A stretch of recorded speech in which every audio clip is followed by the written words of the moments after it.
একটা কালো মেয়ের সাথে আমার বিয়ে ঠিক করলো আমার বাবা। মেয়ের নামে নাকি অনেক জায়গা সম্পত্তি আছে। বাবা মায়ের একমাত্র মেয়ে, এই জন্য সব সম্পত্তি তার মেয়েই পাবে। বাবা এই কথা শোনার পর থেকেই আমাকে বলতাছে, ওই মাইয়ারে যদি সাহেব বিয়ে না করে তাইলে আমি আর এই বাড়িতে থাকবো না। ওই মুদির দোকান দিয়ে আর কয়দিন সংসার চালাইবো। আজকের থেকে ওষুধ খাওয়া বাদ দিলাম, আর ওষুধ খামো না ওর টাকায়। আব্বা উঠানে বসে কথাগুলো বলতাছে আমারে শুনিয়ে শুনিয়ে। আমি কলপার থেকে হাত মুখ ধুয়ে এসে দোকানে যাওয়ার জন্য রেডি হচ্ছি। আমি এসএসসি পাশ করার পর আব্বা হঠাৎ স্ট্রোক করে।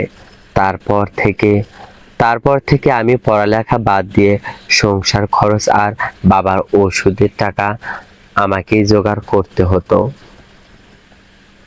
বাজারে ছোট্ট একটা মুদির দোকান ছিল বাবার, সেটাতেই এখন আমি বসি।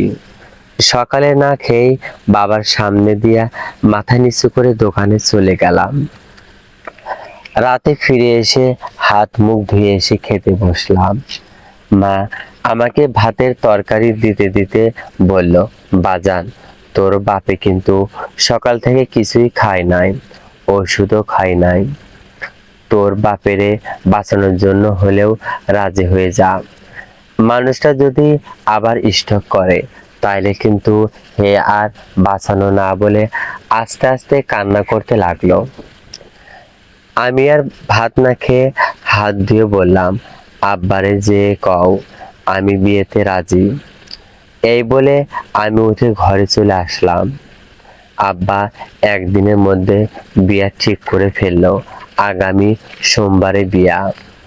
বিয়ের দিন সকালে আব্বার জন্য নতুন পাঞ্জাবি, আমার জন্য শাড়ি আর আমার জন্য একটা ভালো পাঞ্জাবি পাঠালো মেয়ের বাবা। কিন্তু আমি আমার কেনা পাঞ্জাবি পরেই বিয়ে করতে চলে গেলাম। তাদের বাড়িতে অনেক বড় অনুষ্ঠান করেছে, অনেক লোক দাওয়াত করেছে। আমাকে আংটি পরিয়ে বরণ করে নিল মেয়ের মা। বিয়ে পড়ানোর শেষে বিদায় বেলা আমার শ্বশুর আমার হাত ধরে বলল, বাবা বাবা আমার মেয়েকে কষ্ট দিও না, কোনো কিছু প্রয়োজন হলে আমাকে বলবা, আমি দেওয়ার চেষ্টা করব।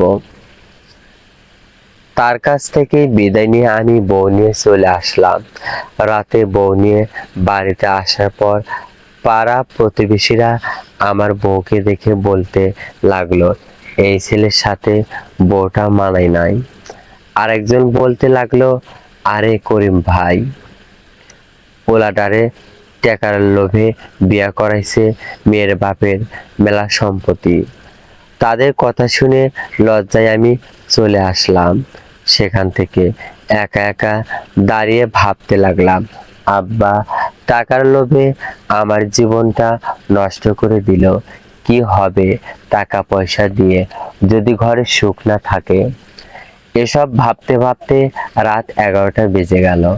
আম্মা এসে কয়েকবার ডেকে গেছে। আব্বা এসে বলল, কি রে, এখনো ঘরে যাস না কেন? মাইয়াটা একা একা বসে আছে ঘরে। আব্বারে আর কিছু না বলে ঘরের সামনে চলে আসলাম। ঘরে ঢুকতেও কেমন জানি লাগতাছে, তাও ঘরে ঢুকলাম। ঘরে ঢুকে দেখি মেয়েটা ঘোমটা দিয়ে বসে আছে। দরজা খোলার শব্দ শুনে আমার দিকে তাকালো। মাথায় বড় ঘোমটা দিয়ে খাট থেকে নেমে এসে আমার পায়ে হাত দিয়ে সালাম করলো। মেয়েটা ভেবেছিল আমি তাকে হাত ধরে উঠাবো, কিন্তু আমি তাকে না উঠিয়ে একটু সরে গিয়ে পাঞ্জাবি খুলে বিছানায় রাখলাম। আমি এখন পর্যন্ত মেয়েটাকে দেখি নাই, একবার শুধু দেখেছিলাম বিয়ের আগে, কিন্তু এখন পর্যন্ত বউ সাজে দেখিনি ঘোমটা দেওয়ার কারণে। মেয়েটা তখন ঘোমটা সরিয়ে খাটের উপর থেকে আমার পাঞ্জাবিটা হাতে নিয়ে আমার দিকে তাকিয়ে বলল, ঘামে ভেজা সাদা পাঞ্জাবিটা এভাবে রাখলে দাগ পড়ে যাবে। আমি তার মিষ্টি কণ্ঠ শুনে তার দিকে ভালোভাবে তাকালাম। না, মেয়েটা কালো হলেও মুখটা গোলগাল। লাল শাড়ি পরার কারণে আরো কালো লাগতাছে। তারপরেও তার মুখ গোলগাল থাকার কারণে মায়া মায়া একটা ভাব আছে। আমি তার দিকে তাকিয়ে কিছু না বলে বিছানায় বসে পড়লাম। সে পাঞ্জাবিটা ঘরের রশিতে ভালোভাবে নেড়ে দিল। আমি তাকে বললাম, এই শুয়ে পড়ো, রাত অনেক হয়েছে। তাই বলে বালিশটা ঠিক শুতে যাব। অমনি তিনি বললেন, আমার নাম তো এই না, আমার নাম ময়না, আর এভাবে শুয়ে পড়বেন মানে? বিছানাটা কত অগোছালো দেখেছেন? ছোট কয়েকটা বাচ্চা কাচ্চা এসে বিছানা নষ্ট করে গেছে। দাঁড়ান, আমি ঝাড়ু দিয়ে পরিষ্কার করে দেই। আমি আমি তার কথা শুনে অবাক হয়ে তাকিয়ে রইলাম। কথাটা বলেই ময়না এদিকে ওদিকে তাকাতে লাগলো, যেন এখনই ঝাড় দেওয়ার জন্য ঝাড়ু খুঁজি বের করে ফেলবে। আমি খাটের কোনায় চুপচাপ বসে তার কাণ্ড দেখতে লাগলাম। যে মেয়ে কিছুক্ষণ আগে পর্যন্ত ঘোমটা নিয়ে মুখ লুকিয়ে থমকে বসেছিল, সে এখন একদম নিজের ঘরের মতো অধিকার নিয়ে কথা বলছে। আমি একটু বিরক্ত সুরে বললাম, এই এই মাঝরাতে এখন আর ঝাড়ু দেওয়া লাগবে না। যেভাবে আছে সেভাবে শুয়ে পড়ো। সারাদিন অনেক ঝামেলা গেছে, আমার শরীরে আর কিছু সহ্য হচ্ছে না। ময়না আমার কথা শুনে থমকে দাঁড়ালো। লাল ভারী শাড়ির আঁচলটা শক্ত করে হাতে পেঁচিয়ে নিয়ে আঁচলটা তার মাথায় হালকা করে তুলে দিল। তারপর তারপর খাটের পাশে এসে দাঁড়িয়ে আস্তে করে বলল, নোংরা বিছানায় শুলে তো সকালে গায়ে অ্যালার্জি উঠবে আমার। আপনার ধুলোবালিতে অসুবিধা হয় না? আমি কোনো উত্তর দিলাম না, সোজা অন্যদিকে মুখ করে এক পাশে শুয়ে পড়লাম। সারাদিনের ধকল আর পাড়াপড়শির কথাগুলো মাথার ভেতর তখনও ঘুরপাক খাচ্ছিল। টাকার লোভে করিম ভাই পোলারে বিয়া করাইছে, কথাটা যেন কানের কাছে আবার বেজে উঠল। বুকটা ভার হয়ে এলো। বাবার ওপর যে রাগটা জমছিল সেটা আর সামলাতে পারছিলাম না। সত্যি তো, টাকার লোভে আমার মতো একটা ছেলের জীবনটা এভাবে একটা এমন মেয়ের সাথে বেঁধে দিল। পেছন থেকে মস শব্দ হলো। বুঝলাম ময়না কোনো মতে হাত দিয়ে বিছানার ধুলো ময়লাগুলো ঝেড়ে পরিষ্কার করছে। তারপর খাটের একদম শেষ মাথায় যতটুকু সম্ভব দূরত্ব রেখে এসে শুয়ে পড়ল। ঘরের কোণে জ্বালানো হালকা বাল্বের আলোয় আমাদের দুজনের মাঝখানে খালি জায়গাটা খুব স্পষ্ট লাগছিল। রাত তখন অনেক, চারপাশ একদম নিঝুম, শুধু ঘরের টিনের চালে থেকে ঝিঝি পোকার ডাক শোনা যাচ্ছে। আমি চোখ বন্ধ করে ঘুমানোর চেষ্টা করছিলাম, কিন্তু ঘুম আসছিল না। হঠাৎ ময়না হালকা গলায় বলল, আপনি আপনি কি খুব কষ্ট পেয়েছেন? আমি চোখ না খুলেই জিজ্ঞেস করলাম, কিসের কষ্ট? এই যে বাড়ির বাইরে মানুষগুলো যেসব বলল আমি তো সব শুনেছি। ময়নার গলাটা একটু কেঁপে উঠল। আমি কিছুক্ষণ চুপ করে রইলাম, তারপর বললাম, শুনছো যখন তখন তো সবই বুঝছো। ময়নার কথা শুনে আমার বুকের ভেতরটা কেমন যেন খটকা দিয়ে উঠল। বাইরের লোকগুলোর বিশ্রী মন্তব্য যে তার কানেও পৌঁছে গেছে সেটা আমি ভাবতে পারি নাই। মেয়েটা নতুন এক বাড়িতে এসেছে, তাও আবার এমন সব কথা শুনে তার মনটা কেমন লাগতাছে সেটা ভাবতেই কেমন জানি একটা অপরাধ বোধ কাজ করতে লাগলো। কিন্তু মুখের ওপর আর কিছু না বলে আমি এক পাশে ফিরে শুয়ে রইলাম। কিছুক্ষণ ঘরটা একদম চুপচাপ, শুধু টিনের চালে একটানা ঝিঝি পোকার ডাক আর আমাদের দুজনের হালকা শ্বাস ফেলার শব্দ। দিনভর এত ধকল গেছে যে চোখের পাতা দুটো ভার হয়ে আসছিল। ঘুমটা যখন কেবল চোখে জড়িয়ে আসে, ঠিক তখনই কাছের বাল্বটা নিভে গেল। কারেন্ট চলে গেছে। গ্রামে কারেন্ট একবার গেলে কখন আসবে তার কোনো ঠিকানা নেই। মুহূর্তের মধ্যে ঘরটা যেন ঘুটঘুটে অন্ধকারে ডুবে গেল। আগস্ট মাসের ভ্যাপসা গরম, তার উপর চারপাশ একদম বন্ধ। ঘরের ভেতরে যেন দম আটকে আসার উপক্রম। ঘাম বের হতে শুরু করলো। আমি বেশ বিরক্ত হয়ে একটা দীর্ঘশ্বাস ফেললাম। ঠিক ওই সময়ে আমার একদম মাথার কাছে হালকা বাতাসের একটা দোলা লাগলো। খসখস শব্দে বুঝলাম ময়না অন্ধকারের মধ্যেই উঠে বসেছে। হাত বাড়াতেই বুঝলাম সে কোনায় রাখা তালপাতার পুরনো পাখাটা খুঁজে বের করে আমাকে বাতাস করতে শুরু করেছে। আমি একটু অবাক হয়ে বললাম, এই এই তুমি জেগে আছো, বাতাস করা লাগবে না, তুমি শুয়ে পড়ো। ময়না হাত থামালো না। অন্ধকারের মধ্যে তার মিষ্টি শান্ত গলাটা ভেসে এলো, আপনি আপনি ঘুমান। সারাদিন অনেক খাটুনি গেছে আপনার, দোকান চালানো, বিয়ের ধকল, আবার এই গরমে ঘুম আসবে না। বাতাস একটু লাগলে ঘুমটা ধরে যাবে। বাতাসের ছন্দে হাত পাখাটা সমান তালে এগোচ্ছে আর পিছাচ্ছে। গায়ে শীতল বাতাসে পরশ পেয়ে শরীরটা বেশ আরাম পেল। আমি অন্ধকারের দিকে তাকিয়ে তার মুখের অবয়বটা দেখার চেষ্টা করলাম, কিন্তু কিছুই স্পষ্ট নয়। শুধু অনুধাবন করলাম এই মেয়েটার ভেতরে অন্যরকম এক ধৈর্য আছে। পাড়াপড়শির এত বিষাক্ত কথা শুনেও তার চলাফেরায় বা কথায় কোনো রাগ বা জেদ নেই। তোমার গরম লাগছে না? আমি আস্তে করে জিজ্ঞেস করলাম। অভ্যাস আছে। ময়না এক হাতে পাখা চালাতে চালাতে অন্য হাত দিয়ে শাড়ির আঁচল দিয়ে কপালে জমে ওঠা ঘাম মুছে নিয়ে বলল, আমাদের বাড়িতে কারেন্ট গেলে আম্মা এভাবে বাতাস করতো। আপনি চুপচাপ ঘুমান তো, বেশি কথা বললে গরম আরো বাড়বে। ময়নার বাতাসের ছন্দে আর শীতল আমেজে আমার চোখের পাতা সত্যি সত্যি ভার হয়ে এলো। কখন যে ঘুমিয়ে পড়েছি টের পাইনি। পরের দিন সকালে যখন আমার ঘুম ভাঙলো, তখন জানালার ফাঁক দিয়ে বাইরে কড়া রোদ এসে পড়েছে ঘরের মেঝেতে। চোখ মেলেই আমার মাথাটা ভোঁ ভোঁ করে উঠল। ঘরের অন্য দিনের মতো কোনো এলোমেলো ভাব নেই।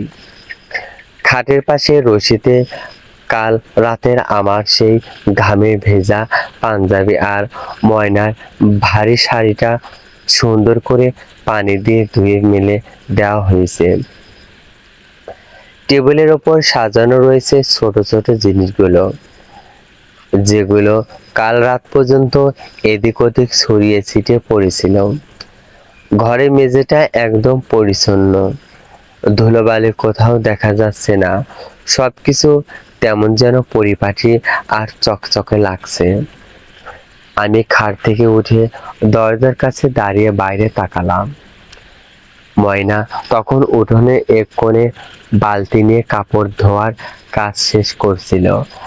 তার পরনে একটা সাধারণ সুতির শাড়ি, চুলে আলগা করে খোপা বাঁধা। কাল রাতে লাল শাড়ির ভারী সাজের চেয়ে এই সাধারণ সাজি তাকে দেখতে বেশি মানিয়েছে। গায়ের রংটা আসলেই কালো, তবে মুখটা কেমন যেন একরকম মায়ায় ভরা। একটা শান্ত গৃহস্থালী ভাব ফুটে উঠেছে তার প্রতিটা কাজকর্মে। আমাকে উঠতে দেখে ময়না হাসি মুখে গিয়ে গিয়ে এগিয়ে এলো। সকাল হয়ে গেছে অনেকক্ষণ, মুখ ধুয়ে আসুন, আমি নাস্তায় রেডি করতেছি। আম্মা তো আমাকে ডাকতে আসছিল। আমি বললাম রাতে দেরি করে ঘুমিয়েছেন, তাই যেন না ডাকে। আমি কিছু না বলে কলপারে গিয়ে ভালো করে মুখ হাত ধুয়ে নিলাম। বাড়িতে কেমন যেন একটা অন্যরকম পরিবেশ। বাবা কাল রাতের পর থেকে আজ সকালে বেশ স্বাভাবিকই। উঠানে বসে চা খাচ্ছেন আর মাঝে মধ্যে মায়ের সাথে নিচু গলায় কথা বলছেন। আমাকে দেখে বাবা অবশ্য কোনো কথা বললেন না, তবে তার মুখের ভাব দেখে বুঝলাম কালকের মতো কড়া ভাবটা আর নেই। ঘড়িতে তখন ঠিক সকাল 8টা বাজে। বাড়ির উঠানে একটা ভ্যান এসে থামলো। ভ্যান থেকে নামলেন আমার শ্বশুর, ময়নার বাবা, আর হাতে দুটো বড় বড় প্লাস্টিকের ব্যাগ আর পাটের বস্তা। ভ্যানওয়ালা ভ্যান থেকে একটা বিশাল বড় রুই মাছের পলিথিন বের করে উঠানের পিঁড়িতে রাখলো। মাছটা তখনও তাজা, পার মারছে। সাথে আনা বস্তা খুলতেই দেখা গেল খাসির মাংস, ডজন ডজন ডিম, পোলাওয়ের চাল, খাঁটি ঘি আর নানা রকমের মরশুমি ফলমূল। শ্বশুরমশাই হাঁপাতে হাঁপাতে ভ্যানওয়ালাকে ভাড়া বুঝিয়ে দিয়ে বাবার দিকে তাকিয়ে বললেন, বিআই সাহেব ভালো আছেন? সকালে ভাবলাম মেয়েটা খোঁজে নিয়ে আসি, আর দুপুরে রান্না বান্নার জন্য সামান্য কিছু বাজারে নিয়ে আসি। জামাই তো সকালে দোকানে যাবে, একটু ভালো মন্দ না খেলে হয়? বাবা হন্তদন্ত হয়ে চেয়ার ছেড়ে উঠে দাঁড়ালেন। আরে বিআই সাহেব, এত সব আনার কি দরকার ছিল? আপনি আপনি একা একা এত ভারী জিনিস নিয়ে আসলেন। আরে না না বিআই সাহেব, এতে আবার ভার কিসের? আমার একমাত্র মেয়ে এই বাড়িতে আইছে, আমি না দেখলে কে দেখবে বলুন? শ্বশুরমশাই বেশ হাসি খুশি গলায় বললেন, আমি একপাশে দাঁড়িয়ে চুপচাপ এসব দেখছিলাম। আমার বুকের ভেতর আবার সেই কাল রাতের অস্বস্তিটা মোচড় দিয়ে উঠল। পাড়ার লোকজনের কথাগুলো মাথার ভেতর ঘুরপাক খেতে লাগলো। মেয়ের বাপের মেলা সম্পত্তি, করিম ভাই টাকার লোভে বিয়া করাইছে। শ্বশুরমশাই এত জিনিসপত্র নিয়ে এসেছে দেখে যেন মনে হচ্ছিল টাকা পয়সার গরমটাই তিনি আমাদের সামনে সামনে তুলে ধরেছেন। তিনি হয়তো ভেবেছেন এইসব বড় বড় মাছ আর মাংস পাঠালেই আমার মতো একটা মুদি দোকানদারের ছেলে খুব খুশি হয়ে যাবে। ময়না ঘর থেকে বেরিয়ে এসে তার বাবাকে দেখে বলল, আব্বা, তুমি এত সকালে এত সব বাজার নিয়ে ঘর থেকে বের হইতে গেলে কেন? শরীরটা তো ভালো না তোমার। তোর শাশুড়িকে একটু সাহায্য করবি মা, নতুন ঘর, নতুন মানুষ, গুছিয়ে চলবি। শ্বশুরমশাই ময়নার মাথায় হাত রেখে আদর করে বললেন। শ্বশুরমশাই ঘরে এসে বসলেন। আম্মা তড়িঘড়ি করে ওনার জন্য নাস্তা ব্যবস্থা করতে রান্নাঘরে চলে গেলেন। ময়নাও আমার পিছু পিছু রান্নাঘরে ঢুকে হাত লাগালো। পুরো বাড়িতে যেন একটা উৎসবের মেজাজ চলে এলো, কিন্তু আমার মাথার ভেতরে অশান্তিটা কমছিল না। আমি আর কোনো কথা না বাড়িয়ে ঘরের ভেতর গেলাম, জামাটা গায়ে চাপিয়ে দোকানের চাবিটা পকেট থেকে বের করে নিলাম। এই ভর দুপুরে বা লোকজনের কোলাহলে আমার থাকতে ইচ্ছা করছিল না। ঘর থেকে বের হওয়ার সময় ময়না দরজার কাছে এসে দাঁড়ালো। তার হাতে একটা ছোট্ট প্লেটে দুটো পরোটা আর ডিম ভাজা। সকালে কিছু না খেয়ে দোকানে যাচ্ছেন কেন? একটু খেয়ে যান। ময়না প্লেটটা আমার দিকে বাড়িয়ে দিয়ে শান্ত গলায় বলল। আমি প্লেটের দিকে তাকিয়ে একটা ঠান্ডা দৃষ্টিতে ময়নার দিকে তাকালাম।